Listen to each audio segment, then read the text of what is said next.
Mark, welcome to BetMGM tonight. Straight away from me amigo. Excitement around Caleb Williams with Ben Johnson at the helm is feverish. How will the new head honcho advance Williams' game this season, in your opinion?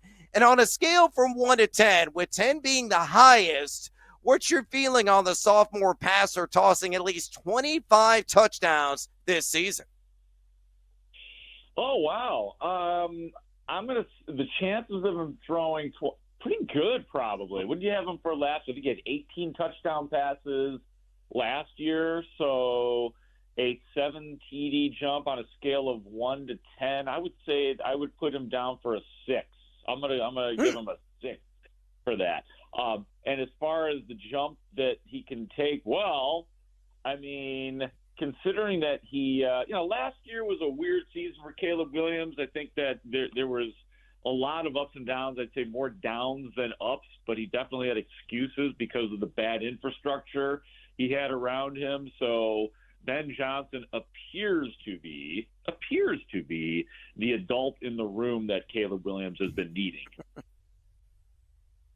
Mark, I love the Colston Loveland draft pick. I actually liked him a little bit more than Tyler Warren just because, he's a basketball player that runs routes like a wide receiver. The only concern now, I guess, would be the shoulder injury. Ben Johnson said he's not sure if he's going to be a full go for training camp. Any concerns, about him come week 1 when the season does begin? And, how do you think they're going to use him, especially with Cole Kmet? Yeah, I do have concerns about it. Nobody from the team has said anything that this is going to be like a lasting injury or anything like that, but it's never a good thing when your top rookie gets completely shut out of the off-season program. I've seen it too many times where guys, I'll keep it Bears specific here, where Bears players, they lose that time, such as somebody like Karan Amagaji last year, the 3rd-round offensive lineman pick, who actually had his entire training camp ripped off because of injury, and he never got back on his feet. Kevin Jenkins had back issues his rookie year, and it feels like he never became a tackle, that's for sure.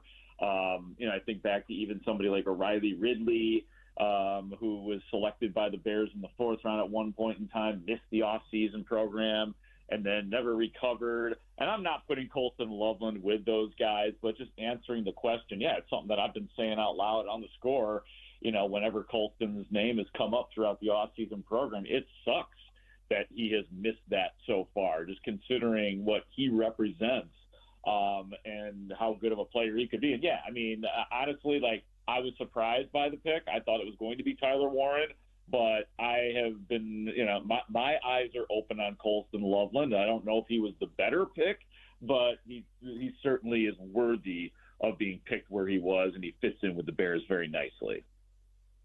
I think this team could compete for the division, man. I think the Lions will take a step back. I do think Caleb is going to be really good under Ben Johnson.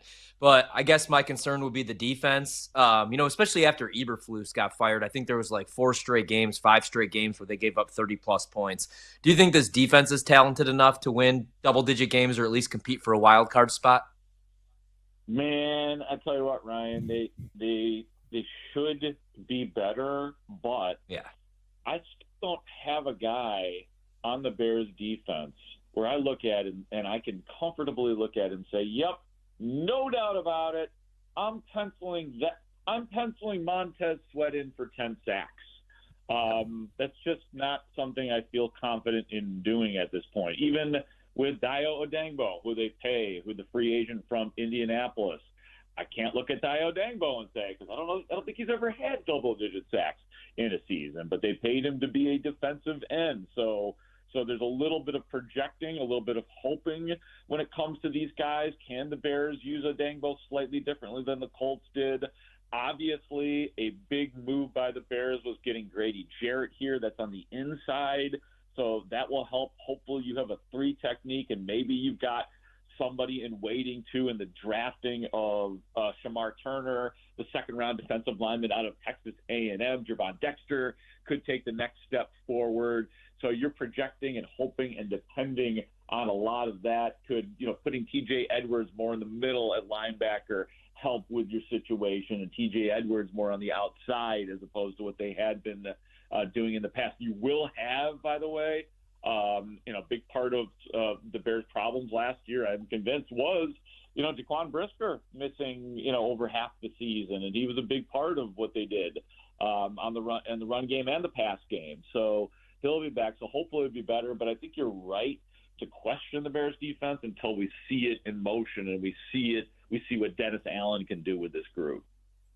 Right now, we're talking to Mark Grote, who covers the Chicago Bears for 670 The Score. Follow him on X, would you kindly, at Mark Grote Sports. Again, on X, at Mark Grote Sports. So, Mark, let's talk about the Bears running backs. So Chicago waited into the 7th round to select an RB, picking Kyle Monangai out of Rutgers. As a result, there are many in the fantasy community who believe that DeAndre Swift is in line for a vigorous workload. What's your take on the running back room? And do you feel Roschon Johnson or Monangai pushes Swift for touches?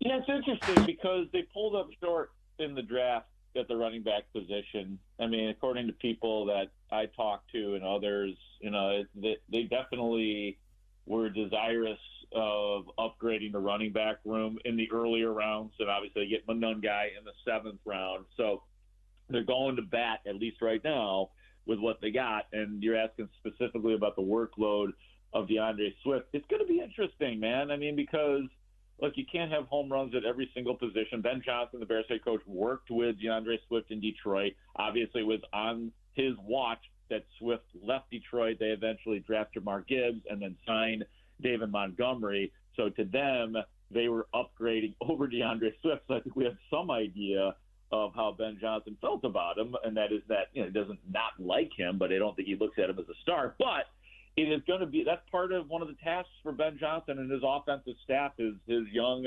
offensive coordinator Declan Doyle, will be to get guys looking right, like a DeAndre Swift in that offense, because Ben Johnson showed that a big part of why his offenses worked in Detroit was getting that running game going. So he's going to get tons.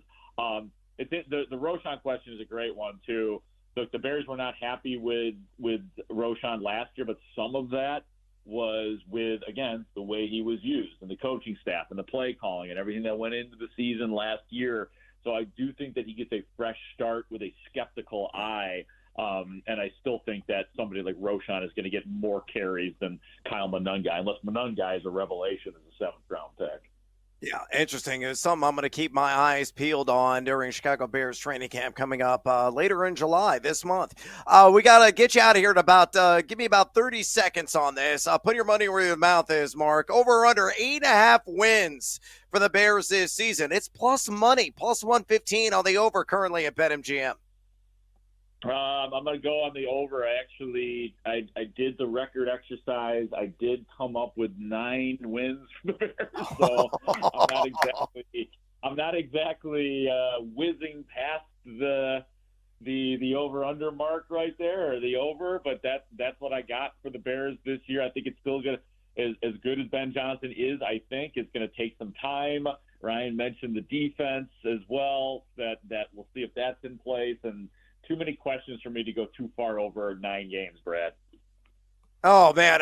Well, that's I'll take that all day. That's a win if they get to 9. Last one, really quick. Give me a lightning quick answer. Does Rome Odunze get to 1,000 yards this year? He does. He somehow came close last year in the old 17-game season. So I think he will, although he's going to compete for playing time, I think, more this year with obviously with somebody like a Luther Burden the third and some of these other guys that, Lamade Zaccheaus that they brought in, and DJ Moore and the rest of the crew. But yeah, I think he can get there this year. I think he will get there this year. Yes. All right, music to my ears. I am a monster supporter of Rome Odunze. Going to be fully invested in him in my fantasy football leagues.